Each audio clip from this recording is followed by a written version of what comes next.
નમસ્કાર મિત્રો, સ્વાગત છે તમારું અમારી યુટ્યુબ ચેનલમાં। મિત્રો, આરઆરબી એટલે કે રેલવે રિક્વાયરમેન્ટ બોર્ડ તરફથી આસિસ્ટન્ટ લોકો પાયલોટની પોસ્ટ પર ભરતી બહાર પાડવામાં આવી છે। ગુજરાત સહિત તમામ ડિવિઝનમાં આ ભરતીની જાહેરાત કરી દેવામાં આવેલી છે। ભરતી વિશે આપણે તમામ પ્રકારની માહિતી એક જ વિડીયોમાં મેળવશું, જેમ કે વિદ્યાર્થીની શૈક્ષણિક લાયકાત શું હોવી જોઈએ, એજ લિમિટ શું હોવી જોઈએ, તે સિવાય અરજી ફોર્મ કઈ તારીખથી કઈ તારીખ સુધીમાં ભરી દેવાના રહેશે, સિલેક્શન પ્રોસેસ કેવી રીતે રહેશે, આ તમામ પ્રકારની માહિતી આપણે આજના વિડીયોમાં મેળવીએ। તે પહેલા વિડીયો ગમે તો લાઇક અને શેર કરી દેજો, ચેનલમાં નવા હોય તો ચેનલને સબસ્ક્રાઇબ કરી દેજો। તો ચાલો મિત્રો, વિડીયોની શરૂઆત કરીએ। તો મિત્રો, આજે ભરતીનું નોટિફિકેશન છે તે આરઆરબી એટલે કે રેલવે રિક્વાયરમેન્ટ બોર્ડ તરફથી જાહેર કરવામાં આવેલું છે। એ મિત્રો, આરઆરબી તરફથી એએલપી એટલે કે આસિસ્ટન્ટ લોકો પાયલોટની પોસ્ટ પર ભરતી જાહેર કરવામાં આવેલી છે। તો સૌથી પહેલા આપણે ચર્ચા કરી લઈશું કંઈક અગત્યની તારીખ વિશે। હવે મિત્રો, આ જે ભરતી છે તેમાં જો તમારે અરજી કરવી હોય તો ઓનલાઈન અરજી ફોર્મ ભરવાનું રહેશે। ઓનલાઈન અરજી ફોર્મ કઈ તારીખથી કઈ તારીખ સુધીમાં ભરી દેવાનું રહેશે, તો ઓનલાઈન અરજી ફોર્મ આવતીકાલથી એટલે કે 20 જાન્યુઆરી 2024 થી શરૂ કરવામાં આવશે। 20 જાન્યુઆરી 2024 થી લઈને 19મી ફેબ્રુઆરી 2024 સુધીમાં તમારે ઓનલાઈન અરજી ફોર્મ ભરી દેવાનું રહેશે।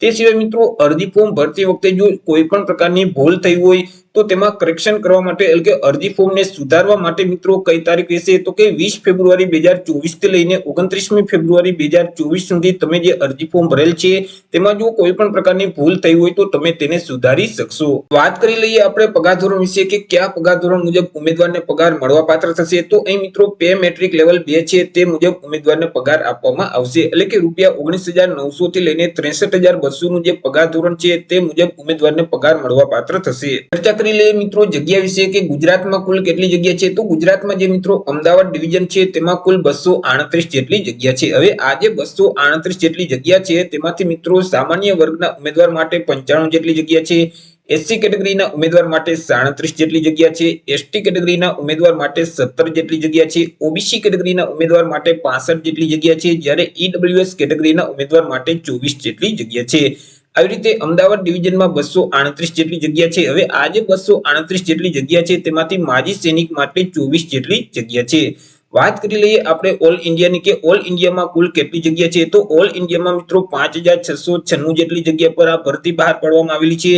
આજે 5,696 જગ્યા છે તેમાંથી સામાન્ય વર્ગના ઉમેદવાર માટે 2,499 જેટલી જગ્યા છે, એસસી કેટેગરીના ઉમેદવાર માટે 804 જેટલી જગ્યા છે, એસટી કેટેગરીના ઉમેદવાર માટે 482 જેટલી જગ્યા છે, ઓબીસી કેટેગરીના ઉમેદવાર માટે 1,353 જેટલી જગ્યા છે, જ્યારે ઈડબ્લ્યુએસ કેટેગરીના ઉમેદવાર માટે 560 જેટલી જગ્યા છે। આવી રીતે ઓલ ઇન્ડિયામાં 5,696 જેટલી જગ્યા છે અને આ જે 5,696 જગ્યા છે તેમાંથી માજી સૈનિક માટે 572 જેટલી જગ્યા અનામત રહેશે। ચર્ચા કરી લઈએ આપણે એજ લિમિટ એટલે કે વય મર્યાદા વિશે। ઉમેદવારની ઉંમર કેટલી હોવી જોઈએ, તો અહીં મિત્રો ઉમેદવારે પોતાની જે ઉંમરની ગણતરી છે તે 1 જુલાઈ 2024 ને ધ્યાનમાં રાખી કરવાની રહેશે। 1 જુલાઈ 2024 ના રોજ ઉમેદવારની ઉંમર ઓછામાં ઓછી 18 વર્ષ અને વધુમાં વધુ 30 વર્ષની હોવી જોઈએ।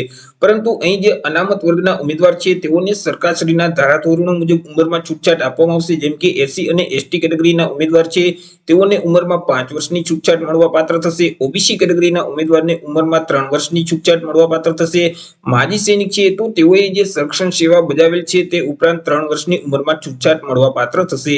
તે સિવાય બાકી જે તમામ ઉમેદવાર છે તો તેમની ઉંમર 1 જુલાઈ 2024 ને ધ્યાનમાં રાખી ઓછામાં ઓછી 18 વર્ષ અને વધુમાં વધુ 30 વર્ષની હોવી જોઈએ।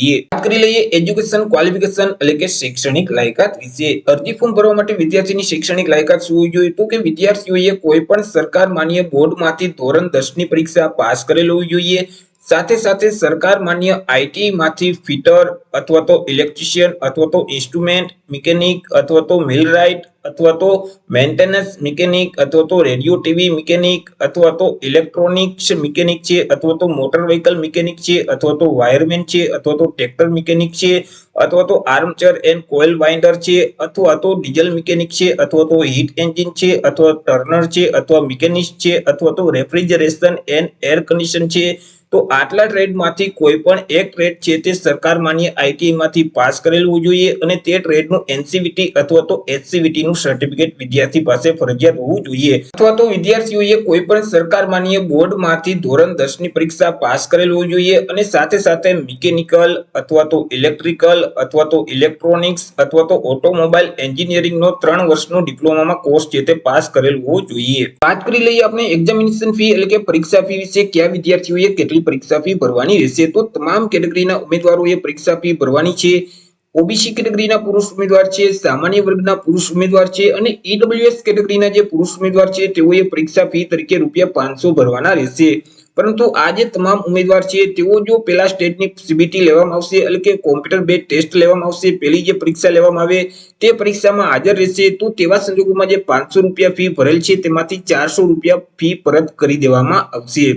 તે સિવાય એસસી કેટેગરીના જે તમામ ઉમેદવાર છે, એસટી કેટેગરીના તમામ ઉમેદવાર છે, તમામ માજી સૈનિક છે, તમામ કેટેગરીની મહિલા ઉમેદવાર છે, ઈબીસી કેટેગરીના તમામ ઉમેદવાર છે તો તેઓએ પરીક્ષા ફી તરીકે ₹250 ભરવાના રહેશે। પરંતુ મિત્રો અહીં જો ઉમેદવાર સીબીટી એટલે કે પહેલા સ્ટેજની પરીક્ષા લેવામાં આવશે, કોમ્પ્યુટર બેઝ ટેસ્ટ તેમાં હાજર રહેશે તો તેવા સંજોગોમાં જે ₹250 ફી ભરેલ છે તે સંપૂર્ણપણે પરત કરી દેવામાં આવશે। મિત્રો અહીં જે પરીક્ષા ફી છે તે તમારે ઓનલાઈન જ ભરવાની રહેશે। તમે ઇન્ટરનેટ બેન્કિંગના માધ્યમથી, ડેબિટ કાર્ડ અથવા તો ક્રેડિટ કાર્ડના માધ્યમથી અથવા તો યુપીઆઈ વોલેટના માધ્યમથી તમે પરીક્ષા ફી છે તે ભરી શકશો। તમારે મિત્રો માત્ર ઓનલાઈન જ પરીક્ષા ફી ભરવાની રહેશે। વાત કરી લઈએ સિલેક્શન પ્રોસેસ વિશે તો સૌથી પહેલા તો વિદ્યાર્થીની ફર્સ્ટ સ્ટેજ સીબીટી એટલે કે કોમ્પ્યુટર બેઝ ટેસ્ટ લેવામાં આવશે, ત્યાર પછી સેકન્ડ સ્ટેજ સીબીટી લેવામાં આવશે, ત્યાર પછી કોમ્પ્યુટર બેઝ એપ્ટિટ્યુડ ટેસ્ટ લેવામાં આવશે, ત્યાર પછી વિદ્યાર્થીનું ડીવી એટલે કે ડોક્યુમેન્ટ વેરિફિકેશન કરવામાં આવશે, ત્યાર પછી મેડિકલ એક્ઝામિનેશન આપવાની રહેશે।